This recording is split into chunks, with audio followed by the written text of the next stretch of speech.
Ito yung tulay papuntang Urdaneta City. Liksi itong lugar na ito. So, may ilog dito eh. Dito crossing naman papuntang bayan Manawag. Medyo traffic dito sa crossing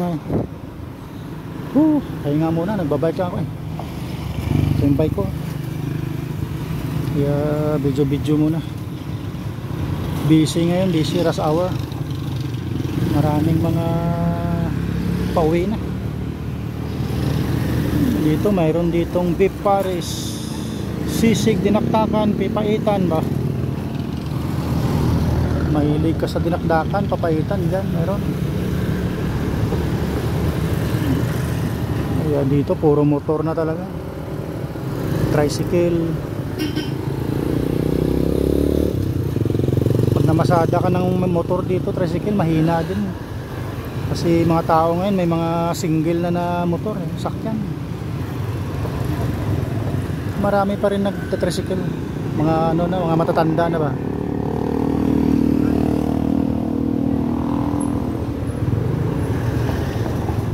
This is Philippines guys.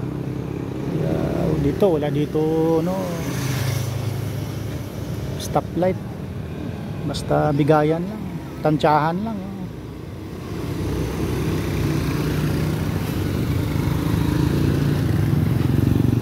Si kuya, ang ganda ng TMX Honda Ganda ng tricycle niya eh.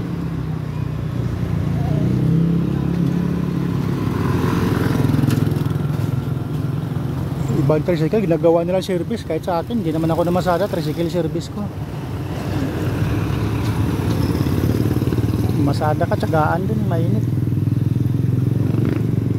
Wala masyadong pasahero kasi may mga single na motor na tao eh. Ito, nasa gitna na siya nakasalang na eh. Sa ibang bansa, hindi pwede ganyan.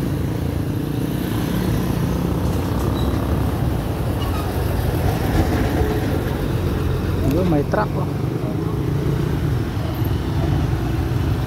dito, back road na dito kasi matraffic pa sa bayan sa bayan papuntang Baguio na doon ito, lulusutan lang ito, puntang Baguio din, paikot din papuntang Urdaneta, ikot ka papuntang Binangunan, ikot ka papuntang Urdaneta City.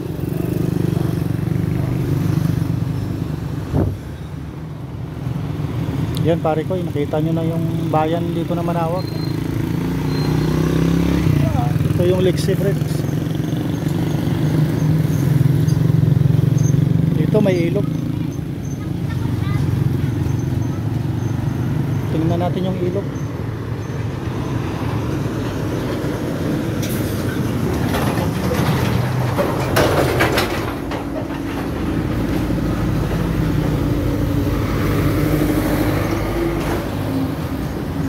Dalawa yung tulay dito pare ko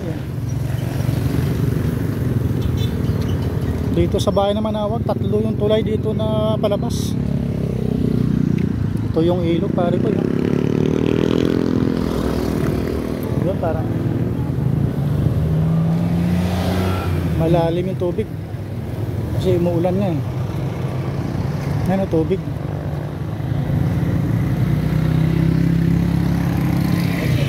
Yan, galing dito yung ilog, galing sa bukid kasi bundok banda doon. Doon sa kabila banda doon may tulay din. Papunta naman sa bayan ng Mapandan. Doon banda doon malayo pa eh. Balikan ko yung bike ko, baka damputin, hindi nakalak.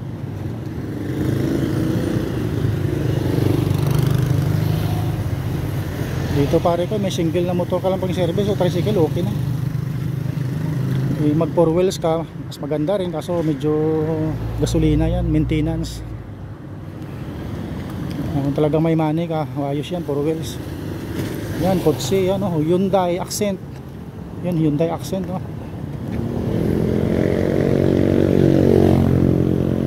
This is Philippines.